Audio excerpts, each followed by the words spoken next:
Hey guys, welcome to Wallah. Today we will learn about how to take input in C++. So without wasting our time, let's start.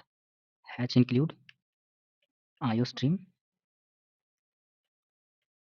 using namespace std int main return 0 cout. Please enter the number. After that, line change. We are taking number, so declare int a comma b.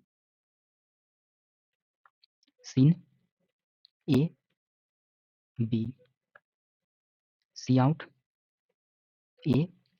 After that, line change indel b, and let's run our program. Control Alt N.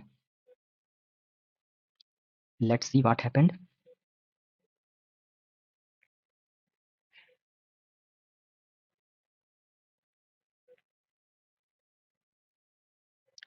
So our program runs.